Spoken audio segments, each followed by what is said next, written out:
지금 바깥 날씨만큼이나 좀 추위가 느껴지는 화요일장 아침입니다. 사실 이제 미국하고 유럽 증시가 이번 주 첫날 개장을 했기 때문에 우리한테는 오늘이 사실상 중요한 이번 주 첫날이라고 볼 수 있는데요. 첫날부터 이제 40분 있으면은 우리나라 시장에 문을 열어야 되는데 바깥 공기가 너무 춥다는 걸 이미 알고 있다 보니까 심리적으로 위축될 수밖에 없는 상황이죠. 오늘 미증시 그렇습니다. 여기 밑에 보시는 것처럼 다우지수, 나스닥 지수 큰 폭으로 빠졌는데요. 도대체 왜 하락을 했는지, 테이퍼는 지난주에 나오고 이미 잘 넘어간 걸로 알았는데 갑작스러운 하락은 어디서 온 것인지 한번 알아보시죠. 오늘 마감 브리핑 좀 다채롭게 3편을 준비했고요. 그 다음에 연준하고 월가에 지금 보이지 않는 좀 이런 알력 다툼이라 그럴까, 이런 것도 좀 말씀을 드려보고, 그 다음에 자동차 판매 나왔네요. 자동차 판매 보시고, 그 다음에 이제 아시아, 일본 돌아가지고 신흥국 위기 또 재점검해보고 우리나라 증시 오늘 개장까지 한번 체크해보기로 하죠. 먼저 로이터 통신의 마감 브리핑, 오늘은 3개를 준비했으니까요. 로이터를 마지막에 보시고 블룸버그 먼저 보실까요? 오늘 미증시 하락에 대해서 보시다시피 제조업 지표 악화, 미증시가 하루 만에 낙폭으로는 6개월 내 최대의 일간 하락폭을 기록을 했다. 근데 한번 제목을 잘 보시자고요. 제조업 지표 때문에 미증시가 6개월 내 최대 낙폭. 좀 안 맞는 게요. 중량감이라는 게 있잖아요, 문장에. 이게 만약에 고용 지표 정도 되면 이해를 하겠는데, 제조업 지표는 진짜 흔한 지표 아니겠습니까? 한 달에도 몇 개씩 민간, 그 다음에 연준에서도 데이터 나오고 내구재 주문 등등 많은데, 제조업 지표 때문에 미증시가 저렇게 6개월 내 최대 낙폭을 기록했다. 좀 이상하고요. 이것도 역시 마찬가지입니다. CNN 머니 보시면은 제조업 지표 부진에 다우지수가 300포인트 빠졌다. 이것도 어떻게 보면 사실 좀 재료의 중량감이 맞지가 않거든요. 로이터 통신 보실까요? 대동소이합니다. 제조업 지표 충격에 월가가 알아누워 버렸다는데요. 오늘 다우지수가 300포인트 넘게 하락하면서 200일 이평선을 하회했고, 나스닥은 4,000선을 깨고 내려갔습니다. 게다가 오늘 미국 증시 거래량이 한 주의 첫날이기도 하지만은 일평균 69억 4천만 주에 비해서 한 40%가량 초과한 거의 100억 주 가까이 갈 뻔했습니다. 94억 6천만 주를 기록했습니다. 그야말로 거래량이 실린 대량 매도세 투매가 나왔고요. 이거를 이제 먼저 수급으로 풀이를 해본다면은, 지난주 미국 시간으로 수요일 테이퍼 발표 나오고 당일은 내렸는데 바로 다음날 그리고 그 다음날 조금씩 반등을 하다 보니까, 그때 이제 테이퍼를 무기로 해서 하방 포지션을 들고 있다가 그때 청산을 못한 세력들이 오늘 제조업 지표 앞에서 보신 제목에서 그게 부진하니까 너 오늘 잘 걸렸다 하고 시장을 한껏 밑으로 누르는 그런 거죠. 이게 수급이고, 그 다음에 이제 투심을 보면은 사실상 연준에 대한 좀 항의성, 시위성 매도세의 느낌이죠. 아니, 그렇게 미국 경제에 대해서 자신감이 강하다고 픽드업이라는 표현도 쓰고 이렇게 해서 테이퍼를 질러놓고 3일 만에 당장 월요일날 첫 경제지표가 이게 뭐냐, 과연 지금도 확신이 있느냐, 이런 거 섞여 있고, 거기다 이제 어제도 말씀드렸지만 신임 연준의장에 대한 신고식 내지는 길들이기의 느낌도 조금 있고. 근데 이제 어제 FOMC 성명서 보셨다시피요, 테이퍼를 만장일치로 결정했을 때 이번만큼은 연준이 시장의 저런 투정에 어리광에 쉽게 사탕을 줄 것 같지가 않습니다. 이게 무슨 얘기냐면요, 오늘 대량 투매가 나온 날인데 장 후반 정도에 사진에 보시는 리차드 피셔 달라스 연준 총재가 팍스TV하고 이제 인터뷰를 했는데, 시장이 저 모양으로 꺾이는 걸 보고 있으면서도 아무리 저렇게 투매가 나와도 테이퍼는 못 막는다, 이렇게 발언을 해버린 거죠. 오늘 시황에 대한 전문가 의견 들어보고요. 그 다음에 제조업 지표 얼마나 어떻게 진짜 안 좋았는지 한번 보시겠습니다. 맥퀸 볼 앤 어소시에이츠의 수석 투자 전략가, 최고 투자 책임자, CIO죠. 새해 경제 전망의 주류는 그래도 작년보다는 올해가 나을 것이다, 이런 테마였는데, 최근 경제 지표들은 여기에 찬물을 끼얹고 있다. 물론 이 안에는 날씨 등 여러 변수가 들어있긴 하지만 핵심은 연초 경기가 사람들의 기대치에 못 미치는 것이 분명하고, 현재 이제 투자자들은 일시 정지 모드로 자신들의 눈높이를 수정해야 될지 말지 여부를 고민 중이다. ISM 제조업 지수로 바로 넘어가시죠. 도대체 이게 뭔데 다우지수를 300포인트나 끌어내렸는지, 얼마나 어떻게 안 좋았는지 한번 보시겠습니다. 일단 헤드라인 넘버상으로도 확인은 되는데요. 서프라이즈는 서프라이즈인데 좀 부정적인 서프라이즈죠. 예상치 56에 크게 못 미친 동시에 전월 대비 무려 5.2포인트가 급락을 했습니다. 여기에는 신규 주문이 보니까 무려 마이너스 13.2, 60 중반에서 50대 초반으로 뚝 떨어져 버렸고요. 이게 보니까 33년 만에 가장 큰 낙폭이라 그러네요. 신규 주문이 마이너스 13이 넘은 게요. 그 다음에 이제 핵심 항목이라고 할 수 있는 생산도 당연히 큰 폭으로 줄었고, 고용도 뒤늦게 좀 따라가고 있었는데 이것마저도 다시 꺾여버린 이런 상황이고요. 뭐 이렇다 보니까 ASM 제조업 지수가 충격을 줄 수는 있었겠다. 하지만 여기에는 좀 핑계가 들어 있었는데요. 이제 지난 고용 지표도 그랬지만 날씨 탓, 업계 이제 종사자들이 ISM 이 조사를 임하면서 한마디씩을 했는데 다 이제 날씨 탓을 했습니다. 업계 관계자들의 의견이 날씨 때문에 저랬다라고는 하는데, 시장의 의견은 어떤가 들어보실까요? 월스트리트저널 보시죠. 고용지표 뭐 이런 것까지는 좋은데 ISM 이번 지수 충격에 대해서 날씨 핑계는 어불성설이다. 무슨 얘기인지 들어보시죠. 정황 증거일 뿐이다라는 주장인데요. JP모간 리서치에 따르면은 지난 20년간 이 ISM 제조업 지수가 한 번에 5포인트 이상 하락한 사례는 단 4번뿐. 이게 매달 나오는 거니까 1년 12달이잖아요. 20년이면은 240회 중에서 4번밖에 없었다는 건데요. 매우 흔치 않은 경우다. 이번에 5.2포인트 한 달 만에 하락한 거고요. 이거를 단순히 날씨 탓이라고 변명하기에는 낙폭이 너무 커서 설명이 안 된다. 그래서 한번 측정을 해봤더니 이번에 5.2포인트 하락분 중에서 날씨 영향은 0.1포인트에 불과했다. 다음에 뱅크 오브 아메리카 리서치 의견 들어보실까요? 스웨덴 그리고 유로존의 경제지표가 호조를 기록하고 있는 이런 와중에도 미국의 폭설과 혹한으로 인한 경제활동 둔화, 특히 오늘 ISM 제조업지수가 여기에 강력한 증거로 작용을 했다. 그래서 이제 자사의 전망으로는 비록 단기적이겠지만 날씨로 인한 경제활동 둔화가 미국에 국한된 것이 아니라 글로벌 경제 전망 전체에 영향을 줄 수 있다. 지구상의 가장 큰 소비자는 바로 미국이고요. 우리나라 뭐 대미 수출 비중도 고려하고 뭐 여러 가지 미국의 소비국가 특성을 봤을 때 미국의 경제활동 둔화가 글로벌 경제 전망 다운사이드 리스크로 일시적으로 작용할 수가 있다. 이게 큰 이슈네요. 아무리 뭐 날씨 뭐 천재지변이라고는 하지만 경제적인 임팩트는 분명히 있는 것이 이제 사실이고 측정 가능하죠. 자, 그 다음에 미국의 1월 자동차 판매가 나왔는데 한번 보실까요? 여기라고 또 날씨가 예외는 아니었겠죠. 특히 자동차.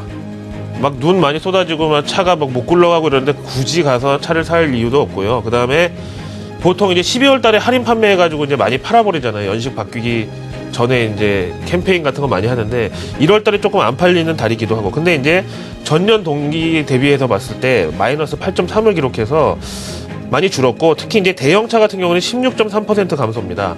우리나라도 그렇지만 이제 뭐 대형차들 후륜구동 이런 차들은 눈길에서 잘 안 끌고 다니잖아요. 근데 그런 와중에 또 이걸 또 뭐 사러 갈 일도 좀 적겠죠. 그 다음에 이제 탑20 보니까요. 우리나라 차가 뭐 2대, 3대 정도 들어가 있을 때도 있었는데 보시다시피 일본 차가 거의 절반이고, 그 다음에 미국 차, 그 다음에 한국 차는 현대 엘란트라 한 대 딱 들어갔네요. 우리나라에서는 엑센트로 팔리죠. 전반적인 판매량 보시면은요, 현대차, 기아차는 그래도 약간 좀 경제적이고 소형이고 다이내믹한 이런 이미지가 있다 보니까 일단 날씨 영향에서 그래도 조금 영향을 덜 받았다. 안 받은 건 아니고요. 0.7% 현대차 증가한 44,005대 팔았고요. 그 다음에 기아차가 2% 연율 증가 기록하면서 37,011대 판매가 됐습니다. 마이너스가 거의 대부분인 뭐 그런 와중에서 뭐 이 정도면은 나쁘지 않았다고 봐야 되겠죠.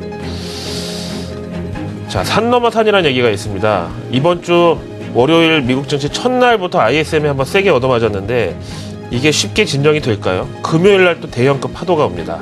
비즈니스 인사이더 보시죠. 또 한 번의 파도가 온다. 지금 범퍼카들이 막 앞뒤로 막 부딪히고 있는 이런 상황이죠. 사실 이번 2월 첫째 주 금요일에 나오는 1월 고용지표는 다들 나쁘지 않을 거란 전망이었습니다. 왜냐하면은 이 고용지표가 항상 첫째 주, 둘째 주에 조사를 해서 셋째 주, 넷째 주에는 그냥 집계하고 들고 있다가 다음 달 첫 금요일날 발표를 하는 건데요. 1월 당시에 봤을 때 첫째 주, 둘째 주 실업수당이 늘어날 걸로 생각했지만 늘어나지 않았거든요. 그러니까 이제 연말 쇼핑 시즌에 작년 11월, 12월 요때 이런 쇼핑객들의 이제 일시적인 수요를 대처하기 위해서 뽑아놨던 마트의 캐셔나 아니면 온라인 쇼핑몰 잘 됐다 그러면 거기 CG 만드는 사람이나 아니면 이 웹마스터나 이런 사람들 그 다음에 휴양지에 이렇게 서핑하는 사람들 등등. 근데 이런 사람들이 다 일용직이라서 연말이 딱 끝나면 1월 달에 바로 해고할 것이라고 생각을 했는데 1월 달 초에 봤을 때 그렇지 않았었거든요. 그래서 고용지표가 생각보다 괜찮을 것이라고 했는데 자라보고 놀란 것은 소뚜껑 보고 놀란다고 ISM이 저렇게 이변을 일으키다 보니까 고용지표가 또 한 번 이상하게 나올 가능성이 있다. 그래서 언급하는 게 바로 날씨 이 변수가 있고 그 다음에 이제 이것도 날씨 탓이겠지만 11월, 12월 요때 좀 변동성이 컸었잖아요.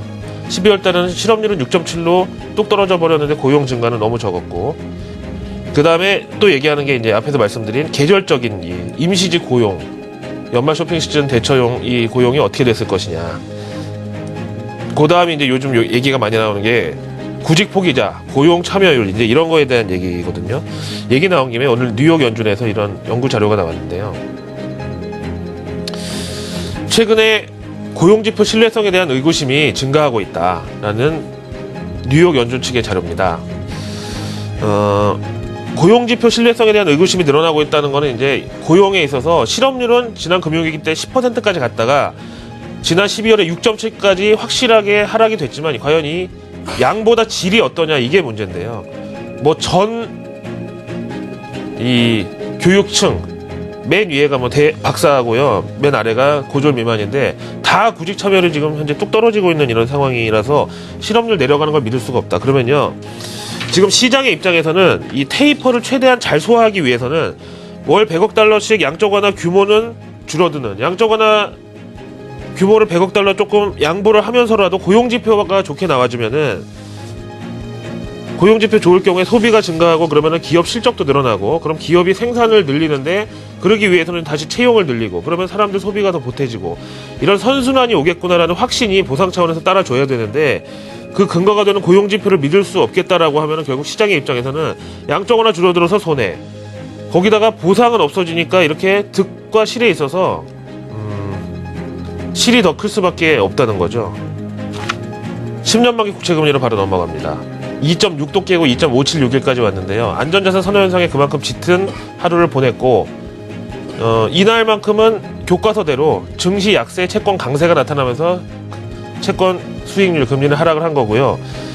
이제 그레이트 로테이션에 대해서 저도 이제 여러 번 말씀드렸지만 솔직히 부정적으로 보고요. 이거는 이제 미니 로테이션 정도로 보면은 이렇게 일시적으로 안전자산에 갖다 파킹한 자금은 또 일시적으로 빠져나오기도 쉽거든요. 그럴 경우에 요 자금들이 미국 주식을 선택할 것이냐 또 일부 한국 주식에도 들어올 것이냐 아니면 이번에 파란이 있었던 이머징 마켓 화폐나 아니면 그 나라 주식 같은 걸 체리 피킹 차원에서 들어갈 것이냐 채권을 들어갈 것이냐 이런 거는 한번 지켜볼 필요가 있고 일단 유동성은 우리가 좀 키핑해 놓은 게 있다라고 보고 오늘 하락에 대해서는 저축을 좀 해놨다 정도로 생각을 해도 나쁘지 않을 것 같고요. 그런데 이제 지금 이머징보다 더 죽겠는 거는 일본이죠. 달러 대비 엔화 환율이 오늘 101엔도 깨져가지고 100엔대 90점까지 갔다가 지금 이제 살짝 반등하고 있는데요. 여기에 따라서 니케이 지수 오늘도 이제 힘든 하루를 보내겠죠. 근데 우리나라 일본 증시 오를 때는 어땠습니까? 수출주 대형주 생각하면은 일본 증시 오를 때 롱숏에 따라서 좋을 게 없겠다고 하고 그 다음에 이제 일본 빠지는 경우에는 일본도 안 되는데 우리나라가 어떻게 올라 이렇게 자꾸 이 패배주의에 이제 젖을 수 있는데 사실 어제 우리나라 증시 조정 같은 경우에는 외국인들이 선물 매도를 퍼부으면서 이제 그게 프로그램 매도까지 연결돼서 지수가 하락을 했는데 그러고 나서도 이제 밤에 미국 증시가 올라주면은 다행히 우리가 오늘 반등할 수 있다고 봤는데 미국이 이제 또 하락을 했죠. 그래서 오비 일학격으로 어제 이제 외국인 파생 세력들은 마치 선견지명이 있는 것 마냥 지금 어깨를 좀 으쓱할 수도 있는 상황인데요. 어쨌든 미국 증시 하락폭보다는 좀 선방을 해줘야지 된다고 봅니다. 어제 우리가 좀 석연치 않은 하락세를 맞았기 때문에 그 다음에 이머징 점검하면은요 간단히 표 보면서 설명드릴게요. 에드 야르데니 이 리서치에서는 선진국하고 이머징이 만약에 한판 붙는다면 과거와 다르다. 98년 IMF 때 뭐 이제 이 동아시아 외환 위기 있었던 요때를 지나면서 신흥국에서 이머징에서 지불준비금을 왕창 늘려놔서 그때 선진국에 한참 밑에 있던 게 이제는 이머징이 더 지불준비금이 많다.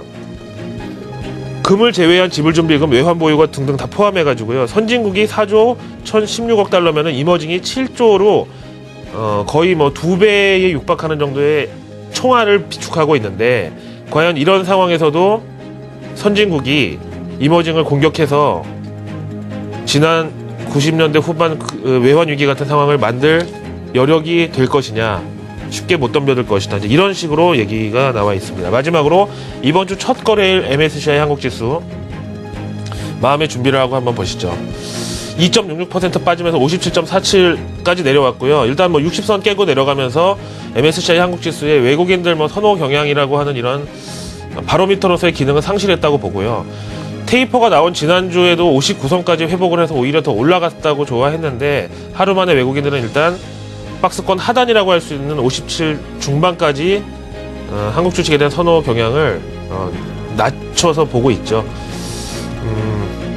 오늘 일단 날씨가 추워서 움츠러드는 것처럼 하루는 조금 잘 넘길 필요가 있겠습니다. 오늘 넘기고 나면은 과연 오늘 미증시 이 하락이 공매도 세력의 마지막 발악이었는지, 그렇다면 바로 쇼커버링 나타날 것이고요. 아니면 본격적인 이제 추세 하락의 신호탄이었는지 오늘 밤 미국을 보면 알 텐데, 일단 오늘 신중하게 보내고 기대를 버리지 않으셔도 저는 아직 늦지 않았다고 봅니다. 화요일 아침